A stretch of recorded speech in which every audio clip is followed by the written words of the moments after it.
समाधान। जी महाराज की, पूज्य मुनि श्री विराट सागर जी महाराज की, आचार्य संघ की।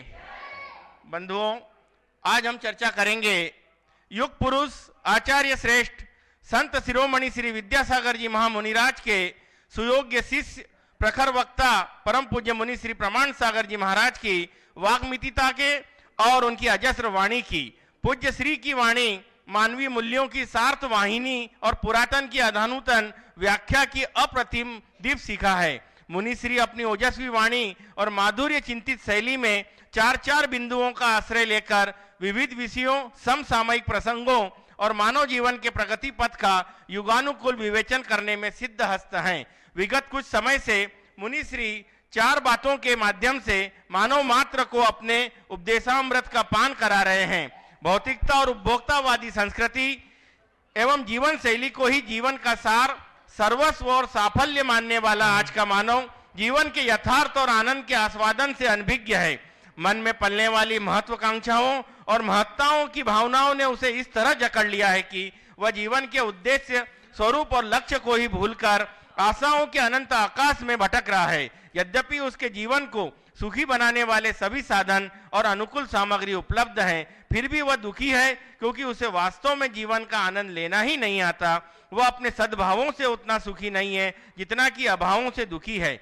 वह अपने वर्तमान को भूलकर चिंतित है अतीत के लिए और आशंकित है भविष्य को लेकर। जीवन की इन्हीं आपाधापियों में उलझे हम सब के लिए जीवन को उलझनों को सुलझाने का मार्ग प्रशस्त करने वाले, हमारी शंकाओं का सहज समाधान प्रस्तुत करने वाले ऐसे निष्णांत मनीषी को मैं कोटि से नमन करते हुए श्री सिद्धवरकुट सिद्ध क्षेत्र पर मुनिश्री के समक्ष विराजित सभी जिज्ञासुओं, पारस चैनल, जिनवाणी चैनल और प्रामाणिक ऐप के माध्यम से इस कार्यक्रम को देख रहे भारत और भारत से बाहर बैठे सभी श्रद्धालुओं का मैं सुनील जैन सनावद अभिनंदन करते हुए आप सभी को सीधे जोड़ता हूं पूज्य मुनि श्री प्रमाण सागर जी महाराज से इस सामूहिक अर्चन और आशीर्वाद ग्रहण के साथ। तो आप मेरे साथ रिपीट करेंगे।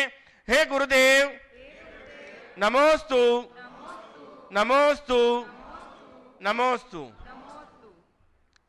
गुरुदेव, आपकी आज्ञा और आशीर्वाद से आज का इस शंका समाधान का सत्र प्रारंभ कर रहा हूं।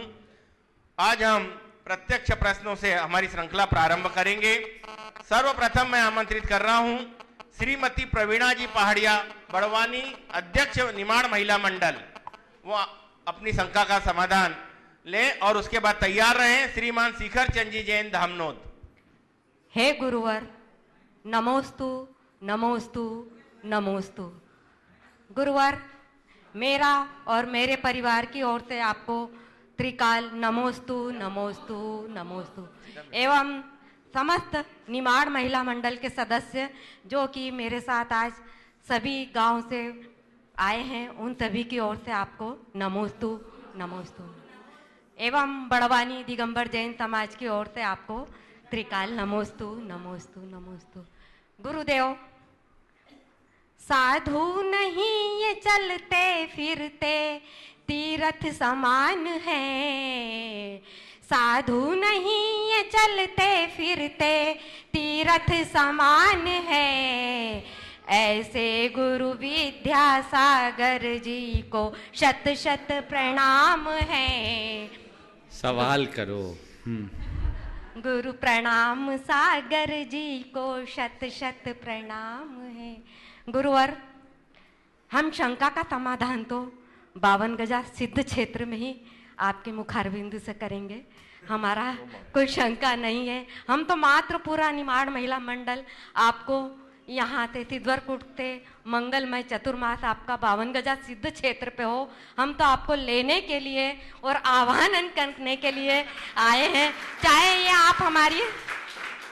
चाहे आप ये हमारी जिद्द समझिए या कुछ भी समझिए, हम तो आपको लेने के लिए ही आए हैं, हम लेकर ही जाएंगे। यही बहुत सुंदर। नमोस्तु गुरुदेव, नमोस्तु। चलिए आगे। श्रीमान शिखर चंद जी जैन धामनोद और तैयार रहें श्रीमती मिनल पाटनी इंदौर। नमोस्तु नमोस्तु नमोस्तु। महाराज जी, मेरी शंका है, मनुष्य के अर्थ और भोग की वासना न तृप्त होती है, न इसकी निवृत्ति होती है, ऐसा क्यों होता है? फिर से बोलो। मनुष्य के अर्थ और भोग की वासना न तृप्त होती है, न इसकी निवृत्ति होती अर्थ है। और अर्थ और भोग की वासना न तृप्त होती है, न इसकी निवृत्ति होती है, ऐसा क्यों? देखिए, अर्थ और भोग की वासना तृप्त नहीं होती और इसकी निवृत्ति नहीं होती, ये कथन पूरी तरह सही नहीं। ये बात सही है कि मनुष्य के हृदय में अर्थ और भोग की अंतहीन वासना होती, लेकिन यदि वह परमार्थ को समझ ले और योग से जुड़ जाए तो अर्थ पर भी नियंत्रण होगा और भोग पर भी नियंत्रण होगा, वो इनसे मुक्त हो सकता है। परमार्थ से जुड़ने के बाद मनुष्य के जीवन की दिशा और दशा सब परिवर्तित होती है। हाँ, ये बात यथार्थ है, अर्थ से अर्थ की लिप्सा पूर्ण नहीं होती, और जैसे ईंधन को अग्नि में ईंधन डालने से अग्नि को बुझाया नहीं जा सकता, ऐसी भोगों से भोग की वासना शांत नहीं होती। दोनों को नियंत्रित करके चलना पड़ेगा। आज हमारा निवेदन है कि 52 गजा श्रीमती मीनल पाटनी इंदौर। सब एक एक करोगे तो पूरा निवेदन हो जाएगा। सीधे सवाल करो। हाँ, श्रीमती मीनल पाटनी इंदौर। और तैयार रहे श्रीमती मंजू पवन दोषी बाकानेर। नमोस्तु नमोस्तु नमोस्तु गुरुवर। संसार में जो भी धन प्राप्त होता है, जैसे स्त्री, पुरुष, सुख, ऐश्वर्य आदि अच्छी आनंद भोग की वस्तुएं प्राप्त होती है, उनका कारण क्या है? क्या एकमात्र धर्म है? कृपया शंका का समाधान कीजिए।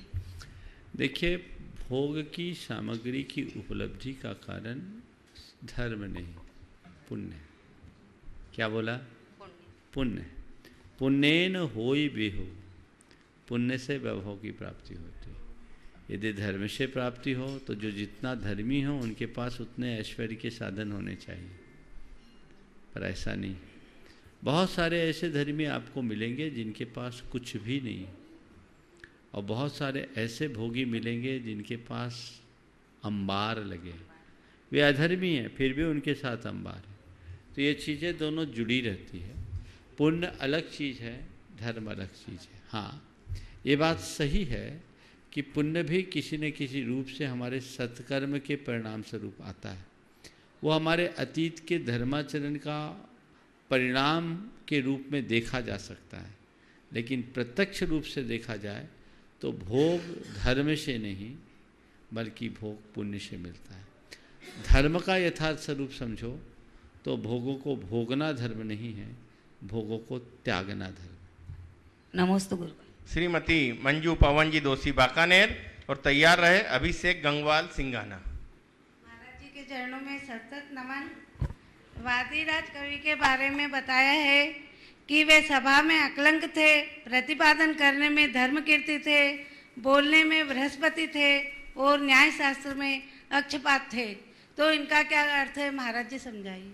वादी राज के बारे में क्या बोला? फिर से बोलना। सभा में अकलंक थे। अकलंक थे। हाँ। प्रतिपादन करने में धर्म कीर्ति थे। धर्म कीर्ति। हाँ। बोलने में बृहस्पति थे। हाँ। और न्याय शास्त्र में अक्षपात थे। हाँ, देखिए, हमारे यहाँ अकलंक, धर्म कीर्ति, बृहस्पति और अक्षपात, इन चार की बात की है। इनमें से 3 हमारे ऐतिहासिक पुरुष हुए हैं और बृहस्पति को सुरगुरु माना जाता है। अकलंक ऐसे थे जो बड़ी तार्किक तरीके से प्रतिपादन करते थे और एक बार में ही सब कुछ उन्हें याद हो जाता था, वो एक पाठी होते थे। तो वादी राज भी लगभग उनके समकक्ष थे, इसलिए उनके साथ ऐसा जोड़ दिया कि वादी राज प्रतिपादन में अकलंक थे। फिर दूसरी बात, धर्म कीर्ति को किससे जोड़ा उनने? वाद में। अकलंक को किससे जोड़ा था? अकलंक को सभा में। अकलंक सभा में माने अकलंक वाग्मिता थी, उनकी बात को कोई काट नहीं सकता था। समझ गए? प्रमाणम अकलंकस्य ऐसा कहा जाता था। वो जो बात कहते थे वो अकाट्य होती थी। और प्रतिपादन में धर्म कीर्ति एक बड़े आचार्य हुए जिनकी प्रतिपादन शैली बहुत अच्छी थी। उनका प्रतिपादन कौशल ऐसा था जो अच्छे अच्छे तार्किकों को भी उनका लोहा मनवा देता था। तो धर्म कीर्ति एक हुए हैं, उनका ये नाम हुआ। बृहस्पति के बारे में कहते वो सुरगुरु होता है, वो कभी थकता नहीं, कितना भी बोल सके बोल दे। तो बोलने में वो बृहस्पति की तरह। और चौथी बात, अक्षपाद को किससे जोड़ा है? न्याय शास्त्र। अक्षपाद एक बड़े न्याय के ज्ञाता थे और उनको यानी वादिराज के अंदर अकलंक के भी, धर्म कीर्ति, बृहस्पति और अक्षपाद चारों के गुण एक साथ समाहित थे, ऐसा मानकर चलना चाहिए। श्रीमान अभिषेक जी गंगवाल सिंघाना और उसके बाद सुरेश जी गंगवाल सिंघाना। मेरे आराध्य गुरुवर के श्री चरणों में बारंबार नमोस्तु। आध्यात्मिक होने का अर्थ यह है कि आपने अपना जीवन 100% अपने हाथ में रखा है। जब आप अपना जीवन 100% अपने हाथ में रखते हैं तभी आप पूरी तरह जागरूक इंसान होते हैं और आपके जीवन में दिव्यता की संभावना होती है। और समय की मांग है कि आप अपना जीवन होशपूर्वक और जागरूकता के साथ जिए। तो गुरुवर ऐसे क्या प्रयास किए जाए कि हम सदा आध्यात्मिक बने रहें? देखिए, बिल्कुल सही बात है। आध्यात्मिक होने का बिल्कुल साफ अर्थ है कि अपना नियंत्रण 100% अपने हाथ में रखें।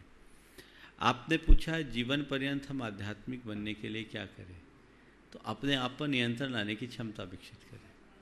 सेल्फ कंट्रोल मनुष्य को आध्यात्मिक बनाने में एक बहुत बड़ा निमित्त बनता है और उसके लिए मनुष्य को जीवन के यथार्थ को हमेशा अपने सामने रख करके चलना चाहिए। अगर जीवन के यथार्थ को हम अपने सामने लेकर के चलते हैं तो हमारी अंतर्दृष्टि बदल जाती है, उससे हमारी सोच बदलती है, चिंतन बदलता है, परिणाम स्वरूप हमारा व्यवहार और प्रवृत्तियाँ भी बदल जाती हैं।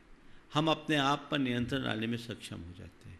तो आध्यात्मिक दृष्टि अपने भीतर विकसित होनी चाहिए, करनी चाहिए, जो परमार्थ के बदौलत ही संभव। नमोस्तु गुरु। श्रीमान सुरेश जी गंगवाल सिंघाना और इसके बाद तैयार रहें श्रीमान आदित्य जी मेघा जी पहाड़िया, दिलीप जी पहाड़िया के पुत्र खंडवा। मेरे आराध्य गुरु के चरणों में सत नमन। गुरुवर, आज जीवन में इतना अनावश्यक जुड़ता जा रहा है कि आवश्यक के लिए तो स्थान ही नहीं बचा, फिर भी हम संतुष्टि को तलाशते हैं। तब एक प्रश्न मन में उठता है कि क्या भौतिक सुविधाएं सचमुच व्यक्ति का विकास करती है? सुविधाएं तो शरीर का सुख है, बुद्धि की तुष्टि है, किंतु गुरुवर मन की संतुष्टि इस कारण कैसे संभव हो सकती है? कृपया समाधान करें। भौतिक सुख सुविधाओं से मन की संतुष्टि, जब तक मन भौतिक सुख सुविधाओं में आसक्त होता है, एक पल के लिए मन को भौतिक सुख सुविधाओं से संतुष्टि हो। लेकिन मन का एक विचित्र स्वभाव है, वो किसी भी साधन से स्थायी रूप से संतुष्ट नहीं होता। उसका स्वभाव बार बार बदलता रहता है, वो परिवर्तन धर्म है।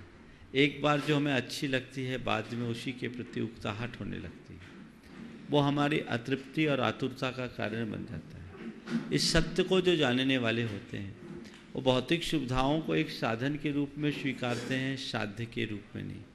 हम कितनी भी अच्छी सुविधा क्यों न लें, हमारे लिए एक समय सीमा से ज़्यादा देर तक वो हमारे लिए सुविधा नहीं बनती, बाद में वो दुविधा बन जाती है। ये जीवन की सच्चाई है। तो यदि हमने अपने मन को अपने नियंत्रण में रख लिया और ये क्षमता हमारे भीतर विकसित हो गई, तो तमाम असुविधाओं के मध्य भी हम अपने जीवन को सुखी रख सकते हैं। बहुत सारे लोग ऐसे हैं जो एयर कंडीशन में भी बेचैन होते हैं और बहुत सारे ऐसे लोग हैं जो फुटपाथ पर अखबार बिछाकर आराम की नींद सो लेते हैं। ये इस बात का प्रमाण है कि हमारी अंतः शांति के लिए भौतिक सुविधाओं का कोई रोल नहीं है।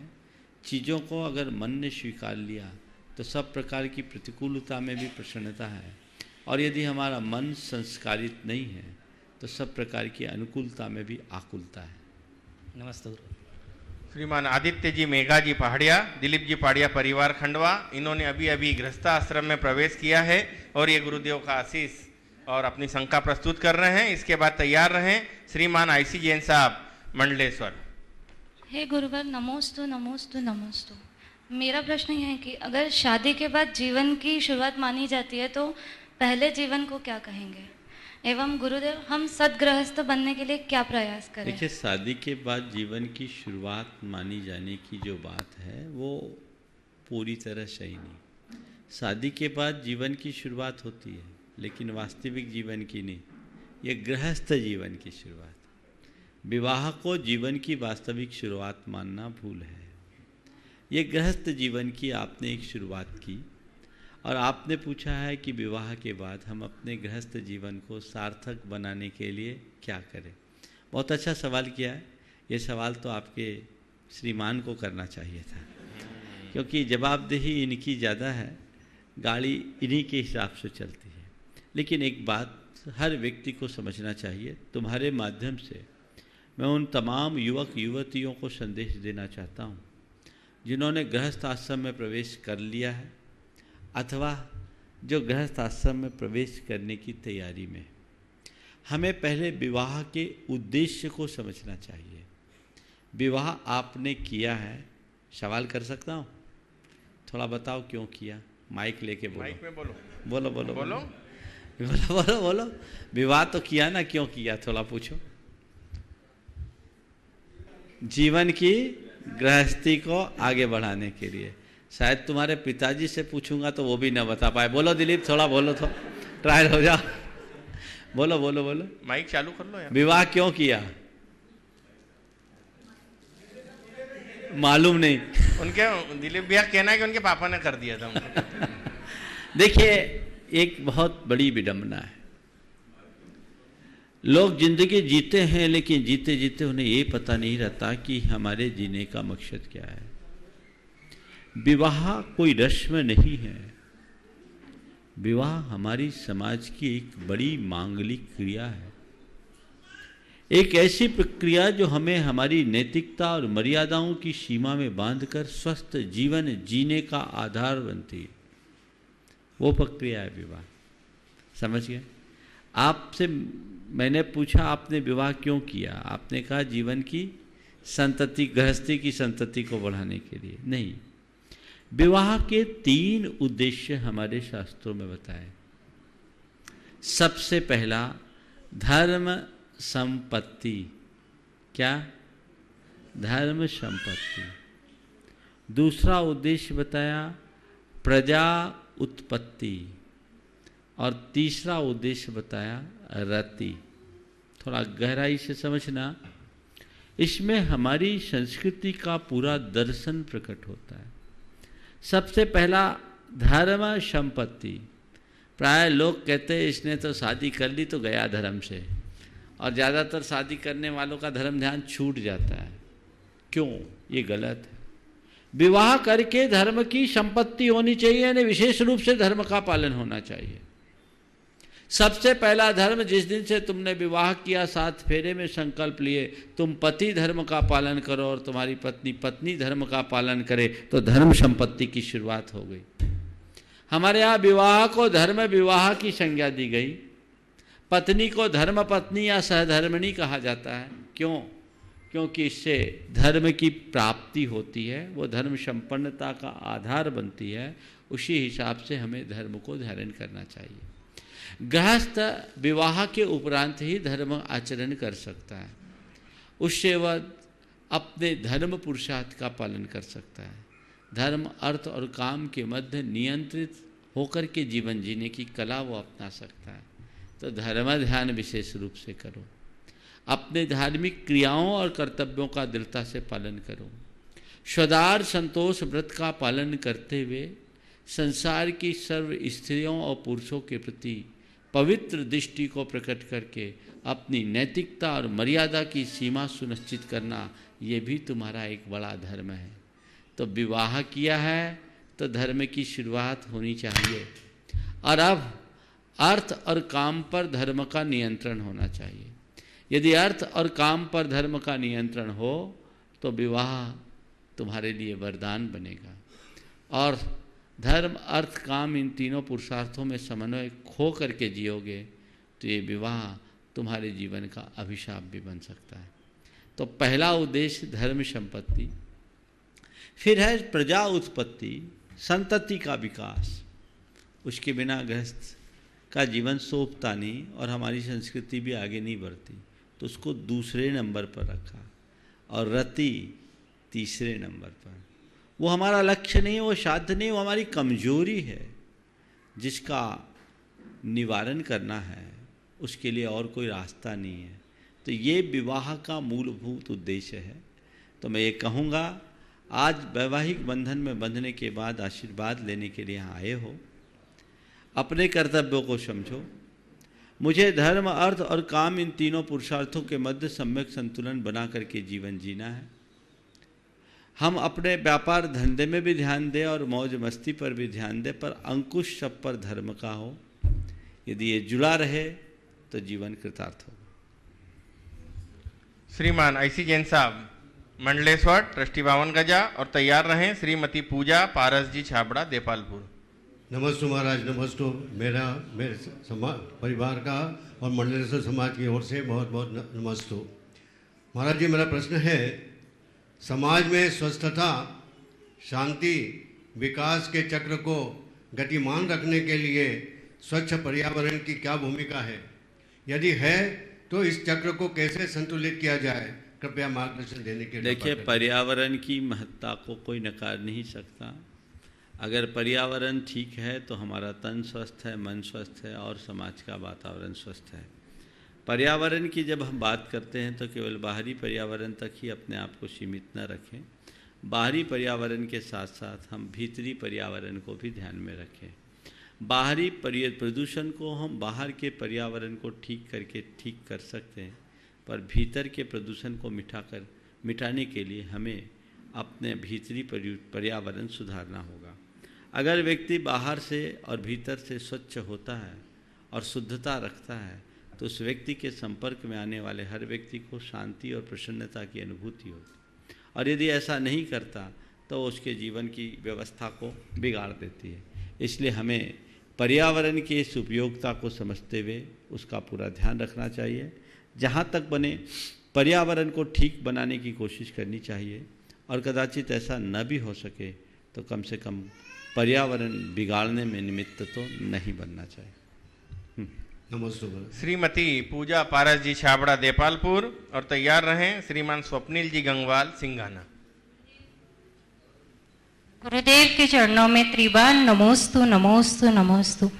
महाराज श्री, स्वस्तिक क्यों बनाना चाहिए? स्वस्तिक क्या है, कैसे बनाना चाहिए और कहाँ कहाँ बनाना चाहिए? मार्गदर्शन करें। देखिए, भारतीय परंपरा में स्वस्तिक एक मांगलिक प्रतीक के रूप में प्रयुक्त होता है। स्वस्तिक शब्द दो शब्दों के मेल से मिला, स्वस्ति सुअस्तिक, यानी जो कल्याण करने वाला हो वो स्वस्तिक है, एक प्रतीक है। कल्याणकारी कारक मांगलिक प्रतीक है। ये सभी मांगलिक प्रसंगों में बनाया जाता है और इसे भारत के सभी प्रमुख धर्मों ने स्वीकार किया है। जैन परंपरा में स्वस्तिक का बहुत महत्व है और हमारे 24 तीर्थंकरों में सुपार्श्वनाथ भगवान 7वें तीर्थंकर का ये चिन्ह भी है। स्वस्तिक के कई रूप हैं। वर्तमान में हम लोग जो स्वस्तिक बनाते हैं सामान्य स्वस्तिक है, एक नंदावत स्वस्तिक भी बनता है, अन्य भी अनेक रूप है जो सभी मांगलिक प्रसंगों में प्रयुक्त किए जाते हैं। आपने पूछा है स्वस्तिक कैसे बनाना चाहिए। स्वस्तिक में जो आजू बाजू की 2 डंडियां हैं और बीच में जो 4 वो बनाते हैं, वो 4 गतियों का प्रतीक है। 4 भुजाएं उसकी 4 गतियों की प्रतीक होती है। उसके ऊपर जो हम चंद्रबिंदु बनाते हैं वो सिद्धालय का प्रतीक होता है। उसके ऊपर 3 बिंदु भी डालते हैं जो रत्नत्रय का प्रतीक होता है। नीचे 5 पुंज डालते हैं, वो पंच परमिष्टि का प्रतीक होता है। हमारे यहाँ स्वस्तिक बनाने के जो मूल नियम है, नित्य पूजा पाठ में जब आप लोग पूजन करते हैं, पूजन के प्रारंभ में जहाँ भगवान की स्थापना करते जो ठोना होता है उसमें स्वस्तिक बनाने का विधान है।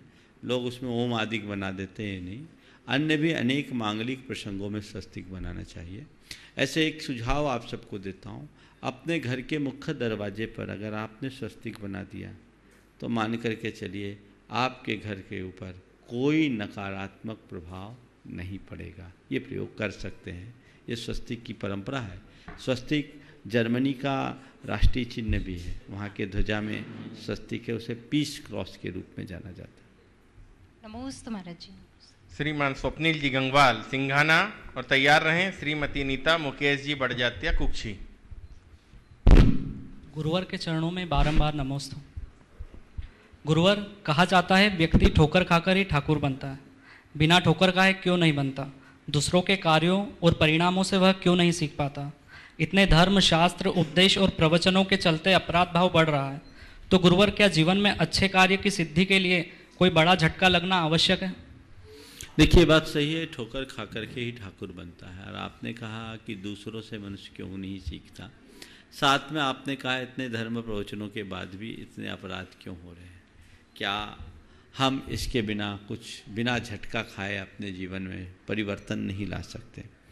ये बात सही है, जब हम ठोकर खाते ठाकुर बनता है, लेकिन हर कोई ठोकर खा के ठाकुर नहीं बनते। पहली तो ये बात समझो, ठोकर खा करके जो नसीहत लेते हैं वो ठाकुर बन सकते हैं, लेकिन जो ठोकर खा करके नसीहत नहीं लेते वो ज़िंदगी भर ठोकर खाते रहते हैं। और अधिकतर लोगों के साथ ऐसा ही है कि वो ठुकराए जाते हैं, कुछ कर नहीं पाते। ठोकर खाना और ठोकर से नसीहत लेकर अपने जीवन को आगे बढ़ाने की प्रेरणा पाना, ठोकर खाकर ठाकुर बनना है। जहाँ तक सवाल है क्या ठोकर खा कर के ही ठाकुर बना जाता है, ये बात सही नहीं है। बहुत सारे ऐसे भी लोग हैं जिनने औरों को ठोकर खाते देखा और अपने आप को ठाकुर बना लिया। समझ गए? कोई ज़रूरी नहीं कि हम अपने अनुभव से ही सीख लें। यदि हमारे अंदर दृष्टि हो तो हम दूसरों के अनुभवों से भी सीख ले सकते हैं। और ऐसे दुनिया में बहुत सारे लोग हैं जो दुनिया के लोगों की गलतियों को देखें और अपने जीवन में बदलाव लाएं। तो हम अपने जीवन में व्यापक बदलाव ला सकते हैं यदि हमारे अंदर वैसी दृष्टि हो, वैसा हमारा चिंतन हो और वैसे परिणाम हो, तो हम ये सब चीज़ें अपने जीवन में घटित कर सकते हैं। ठोकर खाकर ठाकुर बनने की स्थिति हमारे अंदर बंधे, और न भी बने तो दूसरों को ठोकर खाते देखकर अपने आप को ठाकुर बनाए। जहाँ तक सवाल है झटका लेने के बाद ही परिवर्तन आने का, अरे भाई लोगों को तो झटका लगने के बाद भी परिवर्तन नहीं आता। कम से कम हम जागृत तो हों, कितने झटके नहीं खाए, अभी तक तो रोज़ झटके ही झटके खा रहे हैं। आज भी अगर व्यक्ति सुधर जाए तो अपने जीवन को बहुत आगे बढ़ा सकता है, इसमें कोई संशय वाली बात नहीं है। हम अपने जीवन को आगे बढ़ा सकते हैं। और आपने कहा क्या दूसरों के अनुभवों से हम पाठ नहीं ले सकते? जरूर लिया जा सकता है वैसी दृष्टि। नमोस्तु गुरु। श्रीमती अनीता मुकेश जी बढ़जात्या कुक्षी, और तैयार रहें श्रीमती अनीता जी काला बड़वानी। नमोस्तु नमोस्तु। महाराज जी मेरा प्रश्न यह है कि 3 खतरनाक जहर है, शक्कर, मैदा और नमक। ये तीनों हमारे साधु कोई भी नहीं ग्रहण करते हैं। इसका स्वास्थ्य और धर्म से संबंध समझाइए। शक्कर, मैदा और नमक, बिल्कुल आजकल इस पर काफ़ी चर्चा हो रही है। सफ़ेद चीज़ें हैं लेकिन नुकसानदेह। ये बात सच है कि आप लोग जो शक्कर का उपयोग करते हैं वो हमारे शरीर के लिए बहुत नुकसानदेह है। इसकी कई बातें बताई गई हैं, पूरी तथ्य अभी मेरी स्मृति में नहीं है, लेकिन राजीव दीक्षित को जिनने सुना होगा वो इस बात को भली भांति समझते होंगे कि ये हमारे शरीर में कितना नुकसान करता है। जो शक्कर आप खाते हैं उसको पचाने के लिए शरीर को बहुत एनर्जी लगानी पड़ती है। इसकी जगह अगर आप अपने सेहत को ठीक बनाए रखना चाहते हैं तो खांड खाएं या गुड़ खाएं, वो हमारे लिए गुणकारी है। उसमें कई रासायनिक तत्वों की प्राप्ति होती है जो हमारे लिए, हमारे सेहत के लिए उपयोगी है। आजकल बहुत सारे लोगों ने ये प्रारंभ भी कर दिया है शक्कर का प्रयोग करने की जगह खांड का उपयोग करना। शक्कर के उत्पादन की प्रक्रिया भी अगर देखा जाए तो जैन धर्म के अनुकूल नहीं बैठती, इसलिए उसकी जगह व्यक्ति खांड का प्रयोग करे या गुड़ का प्रयोग करे तो ज़्यादा अच्छा है। इसी प्रकार मैदा तो सब समझते ही हैं मैदा कितना हानिकारक है। मैदा की जगह व्यक्ति को आटा का प्रयोग करना चाहिए और ऐसी वस्तुओं के उपभोग से बचना चाहिए। जिह्वा की लालसा में व्यक्ति इस तरह की चीज़ों का उपयोग करता है, पर कालांतर में ऐसी स्थिति बन जाती है कि वो किसी के लायक नहीं बच पाता, वो कुछ कर नहीं पाता। इसलिए व्यक्ति को चाहिए कि वो जागरूक रहे और अपने जीवन को उसी अनुरूप मोड़े। तीसरी बात आपने कहा नमक। नमक का ज़रूरत से ज़्यादा प्रयोग तो हानिकारक है ही, कई तरह की बीमारियों का कारण बन जाता है। ब्लड प्रेशर की शिकायत नमक की अधिकता के कारण होती है। और आज के समय में तो नमक के साथ बहुत बड़ा खिलवाड़ भी चल पड़ा है आयोडाइज नमक के नाम पर, जिसकी कतई आवश्यकता नहीं है, पर सब मल्टीनेशनल कंपनियों के चालों के कारण सरकार ने ऐसी नीति निर्धारित कर दी और वो हमारे सेहत के लिए बहुत बड़ा एक सवाल खड़ा करने लगा है। तो इसके प्रति लोगों में जागरूकता होनी चाहिए और इनसे बचना चाहिए। श्रीमती अनीता जी काला बड़वानी, और इसके बाद नहीं है क्या? श्रीमान प्रदीप जी जैन, नोएडा, ट्रस्टी गुणायतन, दिल्ली, प्रदीप जी जैन नोएडा, और इनके सम्मान के लिए मैं आमंत्रित कर रहा हूं श्रीमान पवन जी दोषी, ट्रस्टी गुणायतन बाकानेर, और साथ में आशीष जी, गुलजारी लाल जी हैं, वो भी इनका सम्मान करें। ले जाओ उधर, सम्मान आगे आ जाइए आप फुर्ती से, सब पत्नी आ जाएं, वो सपरिवार आ जाएं। श्रीमान प्रदीप जी जैन नोएडा दिल्ली, और इनके सम्मान के लिए पवन जी डोसी आगे आ जाएं, और गुलजारी लाल जी जैन ट्रस्टी गुणायतन, दोनों महानुभाव भी शीघ्रता से आगे आ जाएं। आप जब तक अपनी जिज्ञासा प्रस्तुत करें। नमोस्तु भगवान, नमोस्तु भगवान, नमोस्तु भगवान। मेरी जिज्ञासा है भगवान, मैं 2005 से सेक्टर 50 दिगंबर जैन मंदिर से संस्थापक सदस्य के रूप में जुड़ा हुआ हूँ। हाँ बोलिए। मेरी वेदना ये है कि हम लोग जब मंदिर के ट्रस्टी होते हैं अथवा पदाधिकारी होते हैं तो हम बहुत सारी झूठ का भी प्रयोग करते हैं, मायाचारी का भी प्रयोग करते हैं, और उसकी बाद में हम पुष्टि भी करते हैं। तो इन चीज़ों से हमें क्या लाभ है, कितना लाभ है, और ऐसी अवस्था में हमारा कर्तव्य हमारे मंदिर जी के प्रति और जो भगवान विराजमान हैं वहाँ उनके प्रति क्या रहता है, उसमें हमारा मार्गदर्शन करें। बहुत अच्छा सवाल आपने किया है। धार्मिक क्षेत्रों के साथ जुड़कर झूठ और मायाचारी का प्रयोग, देखिए झूठ तो ऐसा तो है नहीं कि आप अन्य क्षेत्रों में झूठ नहीं बोलते होंगे। झूठ बोलना मनुष्य के स्वभाव का एक अंग बन गया है, और किसी न किसी रूप में व्यक्ति झूठ बोलते रहता है। जीवन व्यवहार में अन्य कार्यों में भी झूठ बोलते होंगे। अन्य कार्यों में झूठ बोलना और धार्मिक क्षेत्र में झूठ बोलना, इन दोनों में अंतर है। लेकिन हम जिस संस्थान से जुड़े हैं, जिस धार्मिक क्षेत्र के लिए आगे बढ़ रहे हैं, उसके हित के लिए अगर आपको कुछ झूठ बोलना पड़ता है तो वो झूठ आपके लिए क्षम्य है, वो स्वीकार्य है। कई जगह ऐसा आपको कहना पड़ता है, लेकिन इसमें देखना चाहिए कि हमारी पीछे की भावना क्या है। यदि आप इस आशय से, या कोई भी व्यक्ति इस आशय से झूठ बोलता है जिसमें वो अपनी सत्ता और प्रभुता को बनाए रखे, तो वो झूठ उसके लिए बहुत भयावह है। लेकिन संस्था के या संस्थान के हित के लिए कोई झूठ का प्रयोग किया जाता है तो स्वीकार्य है, क्योंकि बहुत सारी व्यवहारिक बातें ऐसी होती है जहाँ इसका इस्तेमाल करना होता है। और जिस झूठ में किसी का अहित ना हो वो झूठ झूठ नहीं है, और वह सत्य भी झूठ है जो औरों का अहित कर सके। अब इनका सम्मान करें। लो यस माला दो। पवन जी डोसी उपस्थित नहीं है क्या? ठीक है, शेखर जी, चलो शेखर जी पाटनी आ जाए, शीघ्रता से आ जाए भैया। अब मैं इसके बाद तैयार रहें अपनी शंका के लिए। श्रीमती आशा नरेश चंद जी बढ़जात्या मनावर। नमोस्तु गुरुदेव, नमोस्तु नमोस्तु नमोस्तु। जीवन के अभाव से मुक्त होकर ऐसी कौन सी कर्म करना चाहिए जिससे भविष्य भी सुधर जाए और वर्तमान भी संभल जाए? जीवन के अभाव से प्रभावित होकर ऐसा कौन सा कर्म करना चाहिए जिससे भविष्य भी सुधर जाए और वर्तमान भी सुधर जाए? देखिए, मैं तो ये कहता हूँ, अभाव कितने भी हों, उन अभावों से प्रेरित होना है तो एक ही काम करो, अभाव से प्रभावित ना हो, और मन में संभाव जगा लो तो भविष्य भी ठीक होगा, वर्तमान भी ठीक होगा। नमस्ते महाराज। हाँ, अब अगला प्रश्न। श्रीमती लक्की चेलावत रामगंज मंडी, और उसके बाद तैयार रहें पूजा पंकज जी जैन विद्यार्थी जबलपुर, मुनि श्री प्रबुद्ध सागर जी महाराज के गृहस्थ अवस्था के भाई। बोलो लकी। हाँ बोलो। नमस्ते महाराज जी।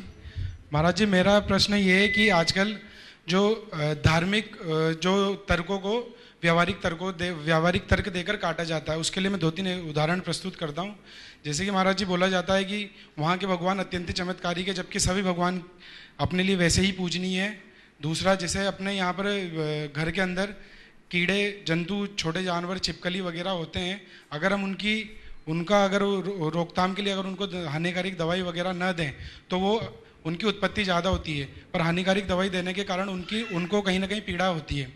और तीसरा महाराज जी, दान की महिमा जैसे बताई गई है कि अपन गलत तरीके से धन अर्जित करके अगर उसको ज़्यादा दान दें, वो ज़्यादा श्रेयस्कर है या फिर अपना मेहनत से कमाया हुआ और उसमें कम दान करें अपन, वो ज़्यादा श्रेयस्कर है? देखिए, बहुत अच्छा सवाल किया आपने। आपने कहा है कि किसी क्षेत्र विशेष, किसी भगवान विशेष को ज़्यादा महिमा मंडित करना और बाकी को गौण करना, किसी के चमत्कारों की किस्से करना और किसी के प्रति कम करना, ये क्या ठीक है? देखिए, जिन्होंने धर्म की ऊंची भूमिका को प्राप्त कर लिया वो इसे कभी भी ठीक नहीं करेगा, उसके लिए सब ठीक है। लेकिन मनुष्य के मन की दुर्बलता है, वो इन्हीं सब चीज़ों से ज़्यादा प्रभावित होता है, और जो व्यक्ति इन बातों से प्रभावित होता है उनके लिए यदि इस तरह की बातें की जाए तो वो क्षम्य है, स्वीकार है। दूसरा सवाल आपने किया, गलत तरीके से पैसा कमाया और उस गलत तरीके के पैसे को व्यक्ति धर्म के काम में लगा रहा है, और इससे ये कहना कि कैसे भी पैसे कमाओ, धर्म के काम में लगाओ, सब ठीक है, नहीं। इसमें दो बातों को ध्यान रखना है। गलत तरीके से पैसा कभी नहीं कमाना चाहिए, लेकिन यदि गलत तरीके से पैसा कमाने वाला धर्म में लगा रहा है तो उसे रोकना नहीं चाहिए। हो सकता है धर्म में लगाते लगाते उसकी बुद्धि पलट जाए और कल वो गलत काम करना बंद कर दे, वो बदल जाएगा। उसके गलत काम को समर्थन मत दो, पर गलत काम करने के लिए भी, करने के बाद भी अगर अच्छा काम करने का भाव जगा है तो उसका स्वागत होना चाहिए। आज आया है, कल बदल सकता है, परिवर्तन होते देर नहीं लगती। बहुत सारे लोग मेरे संपर्क में ऐसे हैं। एक व्यक्ति था जिसके 7 जिलों में शराब के ठेके थे, 7 जिलों में शराब के ठेके, अपने इलाके का डॉन था, राजनीतिक दखल भी थी और समाज में अपना एक स्थान रखता था। वहाँ हमारा प्रवास हुआ, वो आहार देना चाहा, मैंने अकेले में बुलाया। हमने कहा, भैया तू शराब का धंधा करता है, तेरा धन मेरे पेट में जाएगा तो मेरा क्या हाल होगा, तू सोच। एक पल को वो सोच में पड़ गया। बोले, महाराज क्या करूं, मेरा तो धंधा है। हम बोले, धंधा तो है, लेकिन तुम्हें इस धंधे के बारे में विचार करना चाहिए। बोले, महाराज मैं सब कुछ करता हूँ। बोले, बहुत अच्छा करता है, जो तू करता है वो सराहनीय है, और नहीं करता होता तो तू मेरे पास भी नहीं आता, लेकिन ये धंधा कर रहा है, वो दाना तो मेरे पेट में जाने लायक नहीं। महाराज मुझे कुछ समय दीजिए। हमने कहा, समय दे दो, कितने दिन का समय चाहता है? उसने कहा, महाराज मुझे 2 वर्ष का समय दीजिए, मैं इससे उपरत हो जाऊँगा। मैंने 2 वर्ष का समय दिया। उस व्यक्ति ने 2 वर्ष के पहले ही अपना सारा धंधा बंद कर दिया, करोड़ों का नुकसान भी हुआ उसको। आज वो बहुत अच्छा महाजन है, गल्ले का काम करता, नाम नहीं ले रहा हूँ, लेकिन आज बहुत खुश है। लेकिन मैं आपसे पूछता हूँ, पहले ही दिन से मैंने उसका रास्ता बंद कर दिया होता तो क्या वो व्यक्ति सुधर पाता?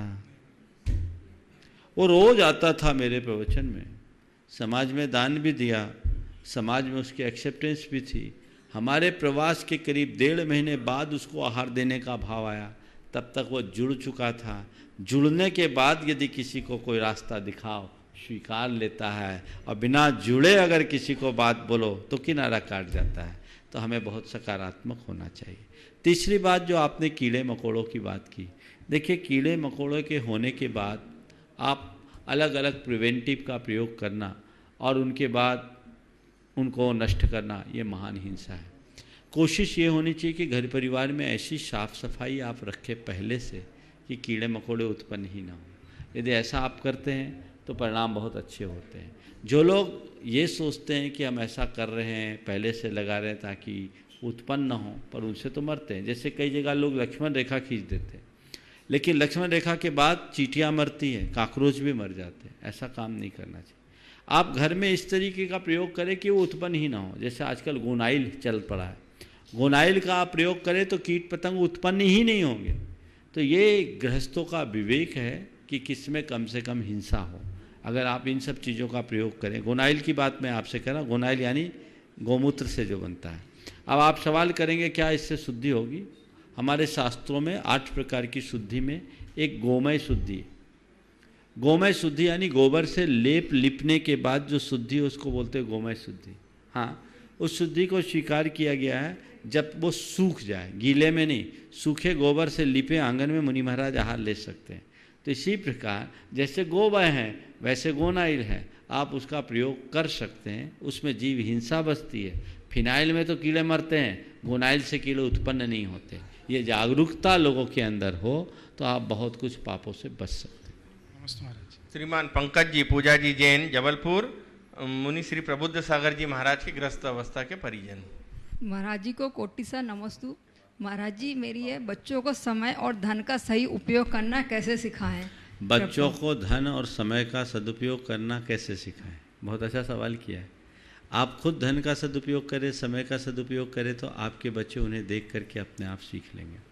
मुझसे एक सज्जन ने बताया, वो बड़े धनपति, आज उनके पास अपराध पैसा है, किसी चीज़ की कमी नहीं, पर वो कहते हैं कि महाराज जी मेरे जीवन के निर्माण में मेरे पिताजी की बहुत बड़ी भूमिका रही। मैंने कहा क्या हुआ? बोले मेरे पिताजी मुझसे हमेशा कहा करते थे कि बेटे मैं तुझे मेरे द्वारा कमाया हुआ धन दे सकता हूँ,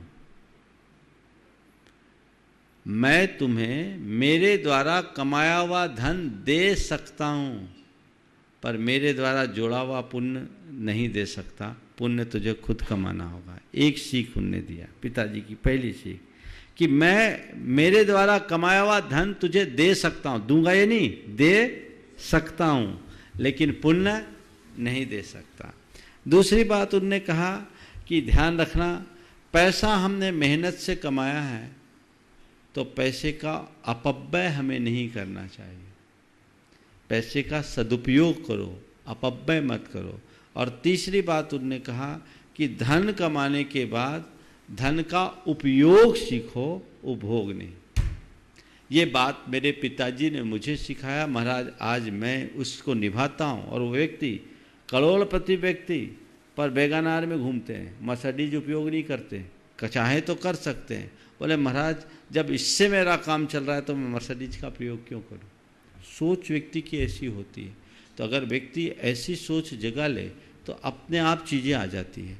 तो बच्चों के लिए आप ये सीख देना चाहते हैं तो आप अपने आचरण से दीजिए, अपने व्यवहार से दीजिए। जो माँ बाप अपने बच्चों को ज़रूरत से ज़्यादा लिबर्टी दे देंगे वो बच्चों को ऐसी सीख नहीं दे सकेंगे, और ऐसे लोग अपने बच्चों के साथ एक प्रकार का धोखा कर रहे हैं, उन बच्चों को नुकसान पहुंचा रहे हैं, क्योंकि बच्चों को इन सब की अहमियत ख़त्म हो जाती है और वो अपने लिए बड़ा नुकसान कर लेते हैं। तो हम खुद मितव्ययी बने और बच्चों को उसकी प्रेरणा दें। नमस्ते महाराज जी। गुरुदेव, श्रुत पंचमी के आसपास देश में दो दस्तक, दो हाट सुनाई देती है। एक तो मानसून आने को होता है, वर्षा काल के प्रारंभ की एक भूमिका बनती है। उसके साथ ही साथ हमारे जैन साधुओं को भी रोकने का एक उपक्रम प्रारंभ होता है चातुर्मास के माध्यम से। और चातुर्मास की आहट आज पूरे देश में सुनने में आ रही है और पूरा निमाड़ भी इससे अछूता नहीं है। और गुरुदेव के पावन चरण, गुरुदेव का मंगल प्रवास निमाड़ क्षेत्र में विगत 6, 7, 8 माहों से हो रहा है। तो निमाड़ का पूरा समाज उद्वेलित है गुरुदेव को अपने यहाँ रोकने के लिए। 1 मिनट आप रुके, मैं बुला रहा हूँ पवन जी, जल्दी नहीं करें, थोड़ा सा रुके। निमाड़ भी इसी आहट को सुनते हुए मैं 52 गजा ट्रस्ट कमेटी और पूरा निमाड़ समाज आज सिद्धवरकुट सिद्ध क्षेत्र में उपस्थित है। परम पूज्य आचार्य विद्यासागर जी महाराज के परम प्रभावक शिष्य मुनि श्री प्रमाण सागर जी के चातुर्मास को 52 गजा में कराने के लिए, क्योंकि बड़े बाबा का बुलावा छोटे बाबा के माध्यम से मुनि प्रमाण सागर जी को आज आया है, तो सभी यहाँ उपस्थित हैं।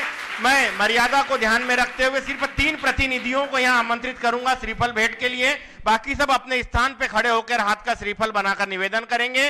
52 गजा ट्रस्ट कमेटी के अध्यक्ष माननीय पवन जी डोसी, महामंत्री राज प्रकाश जी पहाड़िया और कार्याध्यक्ष श्री शेखर जी पाटनी अंजड़ और नरेश चंद जी जैन मनावर को यहाँ आमंत्रित कर रहा हूँ। 4 लोग आए और श्रीफल भेंट करें। बाकी सब अपने स्थान से खड़े होकर उसकी अनुमोदना कर पूज्य मुनि श्री का निवेदन करें। मैं भी 52 गजा का ट्रस्टी हूं, मैं भी आप सबकी ओर से यहीं से निवेदन कर रहा हूं।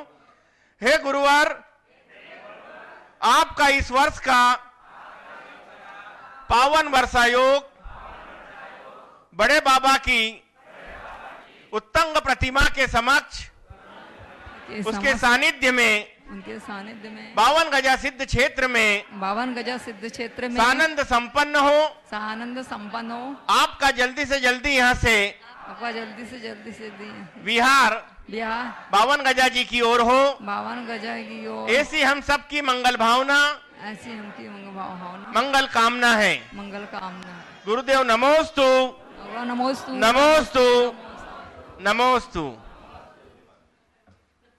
अब मैं चारों ही खड़े हो जाएं। माइक इधर दे दें, एक अग्रणी माइक लिया बेटा। सर्वप्रथम मैं पवन जी डोसी संक्षिप्त में अपना निवेदन करें। एक जन महामंत्री राजप्रकाश जी पहाड़िया, आप सबकी ओर से, हम सबकी ओर से गुरुदेव के चरणों में निवेदन कर रहे हैं। आचार्य भगवान विद्यासागर जी महाराज की जय जय जय। परम पूज्य गुरु प्रमाण सागर जी महाराज की जय जय जय। परम पूज्य गुरु विराट सागर जी महाराज की जय। नमस्तु गुरुदेव, नमस्तु गुरुदेव, नमस्तु गुरुदेव। गुरुदेव, बावन गया ट्रस्ट के अध्यक्ष भाई पवन जी दोषी, कार्याध्यक्ष शेखर पाडनी जी, नरेश जी, मामा जी, पूरा ट्रस्ट मंडल, निमाड़ महिला मंडल के अध्यक्ष और पूरी कमेटी, निमाड़ के समस्त समाज के प्रतिनिधि आज यहाँ सिद्धौरकूट आए हैं। इसके पहले हम लोग जबलपुर परम पूज्य आचार्य श्री के पास भी गए थे और वो निवेदन किया था कि आपका चतुर्मास हमें 52 गजा मिले। उन्होंने हमें, परम पूज्य आचार्य भगवान ने हमें मुस्कुराते हुए 2 हाथों से आशीर्वाद दिया था। आज हम उसी आशीर्वाद को आगे बढ़ाने के लिए आपके पास आए हैं कि आप अपनी अनुमति हमें प्रदान करें कि 52 गजा में आपका चतुर्मास हो। साथ ही इस अनुमति के साथ हम कुछ और भी आपसे निवेदन करना चाहते हैं कि आपके सानिध्य में पहले मार्च महीने में एक विधान हुआ था, बहुत ही राष्ट्रीय स्तर पर और पूरे अंतर्राष्ट्रीय स्तर पर उसकी तारीफ हुई, सारे लोगों ने उसका आनंद लिया, धर्म लाभ लिया।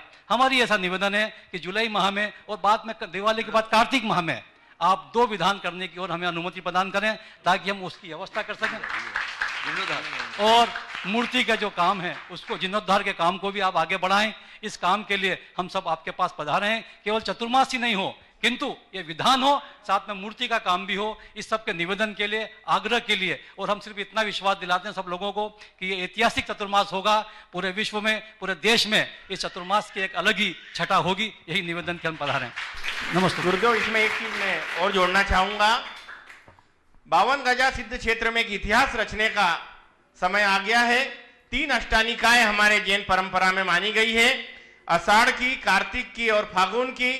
फागुन की अष्टानिका में तो गुरुदेव ने सिद्ध चक्र महामंडल विधान बहुत धूमधाम से 64 मांडनों के साथ हुआ है, ऐतिहासिक हुआ है। किंतु अब अवसर आया है फागुन की अष्टानिका और आषाढ़ की अष्टानिका, क्योंकि अभी आषाढ़ की अष्टानिका पढ़ना है, इन दोनों अष्टानिकाओं में भी ये विधान संपन्न हो, ऐसी हम सबकी मंगल भावना है, प्रबल भावना है। और तीनों अष्टानिकाएं एक सिद्ध क्षेत्र में और गुरुदेव के सानिध्य में संस्कृत का सिद्ध चक्र महामंडल विधान अपने आप में एक अलौकिक और अनूठा संयोग है। पूज्य गुरुदेव।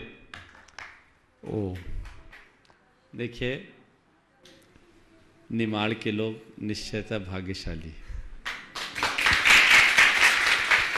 मुझे बिल्कुल भी पता नहीं था कि निमाड़ में हमारा इतना समय बीतेगा। 52 गजा 3 माह तक लगभग प्रवास रहा, बड़ा आनंद रहा। और 52 गजा से निकले थे तब मन में बिल्कुल ये नहीं था कि 52 गजा कभी लौट के आने की बात आएगी। और उसके बाद सिद्धवरकूट आ गए सनावत होते हुए, बड़ा आनंद, अभी आनंद चल ही रहा है। ये सिद्ध क्षेत्र है और ये बहुत अच्छा सुखद संयोग है कि इस वर्ष चातुर्मास के बाद हमारा ज़्यादातर समय सिद्ध क्षेत्र में बीता है। आगे आप सब चातुर्मास का निवेदन कर रहे हो। चातुर्मास में अभी देर है, हालांकि संकेत हम लोगों के पास आ गए, पर क्या बताऊं, आजकल हम लोगों के संकेत के पहले आप लोगों के पास संकेत आ जाते हैं। लोग अपने अपने तरीके से अनुमान लगाने लगते हैं, उम्मीदें बांधते हैं। आज 52 गजा क्षेत्र कमेटी बहुत उत्साहित होकर आई है। उत्साहित तो हमेशा रही है। सिद्धवरकूट क्षेत्र कमेटी भी बहुत प्रयासरत रही, पर जिसका भाग होता है उसी का भाग होता है। ऐसा लगता तो जरूर है कि आप सबकी भावना साकार होने वाली है। अब कब होता है कह नहीं सकते। आप लोगों ने निवेदन किया है विधान के लिए, ये भी एक संयोग है। फागुन का विधान हो गया और चातुर्मास होता है तो आषाढ़ और कार्तिक का विधान होगा और तीनों विधान हो गए। आप लोगों ने निवेदन किया है, हम लोग विचार करेंगे और जो भी कार्यक्रम होगा यथा समय आप सबको स्वीकृति उसकी मिल जाएगी। आप अपनी तैयारी कीजिए। आप सबको पता है कि हमें कुछ पता नहीं, समझ गए। तैयारी करके आपको रहना है। हम अभी से कोई भी औपचारिक स्वीकृति देने की स्थिति में नहीं है। हम तो संभावना रखते हैं। क्या रखते हैं? संभावना। और संभावना में सब छिपा रहता है। वो भावना अपनी बना करके रखिए। और 52 गजा के लिए जैसा निवेदन किया गया है, गुरुदेव का जैसा आशीर्वाद है, सारे कार्यक्रम उसी के अनुरूप होते हैं। आप लोगों ने विधान का निवेदन किया है, आप अपनी तैयारियां कीजिए, मुझे समझ में आ जाएगा तो आगे देखेंगे। दमदार बेड़ा पार। एक चीज़ है, दिल्ली से बिहारी लाल जी फौजदार जी दिल्ली वाले, करीब उनकी इच्छा है करीब 250 लोग लेकर, वो जो अभी बिहारी लाल जी फौजदार जी दिल्ली वालों की इच्छा है करीब 250 लोगों को लेकर वो 52 गजा आना चाहते हैं। और अभी जुलाई माह में आपके सानिध्य में वो विधान का लाभ लेना चाहते हैं, ऐसा उनकी खबर रही है। और वो 250 लोगों को लेके आना चाहते हैं। तो आपकी अनुमति जितनी शीघ्र मिले उतनी जल्दी वो टिकट करवाएं। गुरुदेव आप तो चल जाएंगे पैदल। उनके तो विधान के कार्यक्रम पहले से नियत है, जैसी मुझे जानकारी मिली है। बहुत अच्छी बात है। पर आपको पता है संस्कृत का विधान होगा तो कैसा होगा, थोड़ा कमर कस लो और उसके बाद फिर मैं उसके बारे में बताऊंगा क्या होता है, कैसा होता है। अभी कुछ भी कहना जल्दबाजी होगी। आप लोग अपनी भावना बनाइए, जो होगा अच्छा होगा ऐसा मान करके चलिए, उत्साह को बना करके रखिए। 1-2 दिन में सब चीज़ें पता लग जाएगी। बहुत सारे लोगों की सूचनाएं हैं जो विधान में सम्मिलित होना चाहते हैं। जहाँ भी योग होगा देखा जाएगा। अभी तो इतना ज़रूर बता दूंगा कि आगामी 21 तारीख को जो विश्व योग दिवस है, उस दिन इसी मंच से भावना योग का कार्य होगा। इसलिए भावना योग लोग जो प्रातः काल प्रवचन का जो समय होगा, उस प्रवचन के समय में ही भावना योग यहाँ संपादित होगा। उसके बाद ही आगे का जो भी निर्णय होगा आप सबको बता दिया जाएगा। जो लोग विधान आदि में रुचि रखते हैं, अगर हम समय पर सही जगह पहुंच गए तो विधान होगा ही।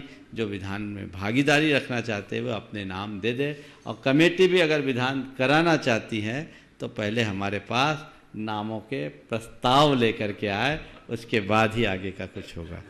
ठीक। नमस्ते। अब अपनी जिज्ञासा प्रस्तुत करें प्रोफेसर यश सेठी बड़वानी और उसके बाद तैयार रहे श्रीमान माणक चंद जी बज भिकनगांव। नमोस्तु महाराज श्री, नमोस्तु नमोस्तु नमोस्तु। महाराज श्री, एक फर्श पर पड़े, एक फर्श पर गिरे परिवार को अपनी मेहनत से उसने अर्श पर पहुंचा दिया। एक फर्श पर गिरे परिवार को अपनी मेहनत से उसने अर्श पर पहुंचा दिया। जमाने भर के शौक पूरे करे, फिर भी औलाद ने पूछा, पापा आपने हमारे लिए क्या किया? महाराज श्री, ऐसा कौन सा सबक अपने साथ रखें कि माँ की ममता के साथ पिता का महत्व भी याद रहे। जो पिता नीम के पत्ते जैसा है, जो स्वाद में तो कड़वा है पर हमेशा छांव ठंडक देता है। बहुत सुंदर। ऐसा कौन सा सूत्र याद रखें कि माँ की ममता के साथ पिता के महत्व को भी समझें। देखो, मैं एक ही बात कहता हूँ, माँ को अपना दिल समझो और पिता को अपना मस्तिष्क। हमारे शरीर के संचालन में जितना दिल का महत्व है उतना मस्तिष्क का भी महत्व है। दिल धड़कते रहे, मस्तिष्क काम करते रहे, जीवन हमारा चलता रहेगा। माता पिता के महत्व को समझने के लिए मैं समझता हूँ इससे बड़ा अवसर और कोई नहीं है और अपेक्षित भी नहीं है। लोग ये नहीं समझते। पिता हमारे घर का मस्तक है, हमारे जीवन का मस्तक है। माँ हमारे हृदय की धड़कन है। शरीर के लिए दोनों की आवश्यकता है, जीवन के लिए इसकी आवश्यकता है। और इसका एहसास उनको होता है जिनने असमय में अपने पिता को खोया या माँ को खोया। हमारे यहाँ दोनों को महत्व दिया गया है। पिता बीज बोता है, माँ उसे संरक्षण देती है। पिता के बिना बीज न बोया जाए तो संतान उत्पन्न कैसे होगी, और माँ के संरक्षण के बिना वो संतान आगे बढ़ कैसे पाएगी। ये दोनों चीज़ें साथ साथ है, इसमें हमें किसी को भी गौण नहीं करना चाहिए। जो संतान आजकल पिता की संपत्ति को भोगने के बाद भी पिता के सामने हमेशा ये शिकायती स्वर कहते हैं कि आपने हमारे लिए क्या किया, वस्तुतः उसमें संतान की कमी कम, पिता की कमी को मैं ज़्यादा जानता हूँ। क्योंकि पिता ने उनके लिए संपत्ति दी, काश संस्कार दिए होते तो संतान से ऐसे स्वर नहीं फूटे होते। वे अपने पिता से यही कहते कि पिताजी आपने जो जोड़ा है उसका जो उपयोग करना है कर लीजिए, हमें उसकी कोई ज़रूरत नहीं। और आज ऐसे संतान भी है। मैं बनारस में था, वाराणसी में BHU के कुछ छात्र थे और एक परिवार मेरे पास बैठा था। पिताजी ने आकर के एक युवक ने कहा, महाराज बस कुछ नहीं, बेटा यहाँ BHU से अपना ग्रेजुएशन कर रहा है, अब मैं सोचता हूँ इन लोगों के लिए थोड़ा और कुछ जोड़ लूँ, फिर आपके चरणों में आ जाऊँ। बेटे ने वही तपाक से कहा, महाराज इनसे कहिए हमारी चिंता न करें, महाराज इनसे कहिए हमारी चिंता न करें, हमारा 1 साल का और बचा है, इंटर्नशिप पढ़ाई पूरी हो जाएगी और हमारी कोई ना कोई जॉब लग जाएगी, हम अपना जीवन चला लेंगे। इनको तो कहिए इनका जो है इसका उपयोग कर ले, हमें इनकी संपत्ति नहीं चाहिए, इनने हमें जो संस्कार दिया वही सब कुछ है।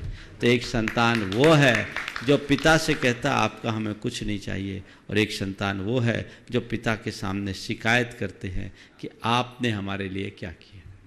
श्रीमान माणकचंद जी धर्मपुरी, ट्रस्टी 52 गजा, और इसके बाद तैयार रहे राजेश जी जैन भीकन गांव। हे गुरुदेव, नमस्तु नमस्तु नमस्तु। हे गुरुदेव, जीवन के हर क्षेत्र में अति बहुत बुरी होती है, जैसे काम, क्रोध, मोह, अहंकार, धन लिप्सा, पद लिप्सा, आदर्शवादिता आदि। तो अति को हमारे जीवन में सीमित करने के लिए हमें क्या उपाय करना चाहिए? अति सर्वत्र वर्जियते, तो बिल्कुल सही है। और आपने कहा अति को समाप्त करने के लिए क्या करना चाहिए? जिनने अति किया है उनका चेहरा देखना चाहिए, उनके चरित्र को पढ़ना चाहिए, उसका परिणाम देखना चाहिए, हमें समझ में आ जाएगा अति का क्या अंत होता है। नमस्ते गुरुदेव। राजेश जी अपनी शंका व्यक्त करें, उसके पूर्व एक सूचना है। प्रामाणिक समूह द्वारा जो प्रामाणिक क्विज 2 पिछले शुक्रवार प्रारंभ की गई थी, उसके परिणाम आ गए हैं। प्रथम पुरस्कार उसमें प्राप्त किया है सजल जैन आगरा ने, द्वितीय पुरस्कार प्राप्त किया है शुभम हरसोरा कोटा ने, और तृतीय पुरस्कार प्राप्त किया अरविंद जैन सिद्धार्थ एनक्लेव न्यू दिल्ली ने। सभी विजेताओं को बधाई। और इस महीने के पुरस्कार के प्रायोजक हैं रवि जी मोठिया, महावीर ज्वेलर्स रतलाम। और अगली क्विज 3 इस शुक्रवार को वेबसाइट पर अपलोड की जाएगी 21 जून को, और संडे तक आपको इसके जवाब पोस्ट करना है। नमस्तु गुरुदेव, नमस्तु गुरुदेव, नमस्तु गुरुदेव। हमारी संस्कृति में एक रोटी गाय की निकालने का बोला गया है। हम जब गाय की रोटी निकालकर गाय को देने जाते हैं, उसी समय उसके आसपास कुत्ते भी आते हैं। गुरुदेव, हम गाय को रोटी तो देते हैं, उस समय कुत्ता बड़ी कातर दृष्टि से हमारी तरफ देखता है, हम उसे दुत्कार कर भगा देते हैं। गुरुदेव, मन में विचार आता है कि ये गाय तो किसी की पाली हुई है, जो छोड़ देते हैं उसको गाय की रोटी देते हैं। ये कुत्ते तो आवारा हैं। अगर हम ये रोटी सभी लोग जो निकालते हैं इसके बजाय कुत्ते को देवें, तो हो सकता है उस अनुपात में मांसाहार कम कर देवें। तो गुरुदेव, इस संबंध में जिज्ञासा। देखिए, ये तो हमारे अंदर की संवेदना का परिणाम है। अगर हमारे पास गाय को रोटी खिलाने का भाव है तो प्रशंसनीय, और उस समय कुत्ता यदि कातर भाव से देखता है तो हम इतने समर्थ हैं कि दूसरी रोटी उसको भी खिला दें। हमारे लिए तो कोई भी कातर भाव से दिखे तो हमें प्रयास करना चाहिए और इस बात को ध्यान में रखना चाहिए। इस प्रकार आज के इस सत्र को परम पूज्य गुरुदेव के चरणों में नमन अर्पित करते हुए यहीं पर विराम। बोलिए परम पूज्य आचार्य गुरुवर श्री विद्यासागर जी, पूज्य मुनि श्री प्रमाण सागर जी महाराज की, आचार्य संघ की।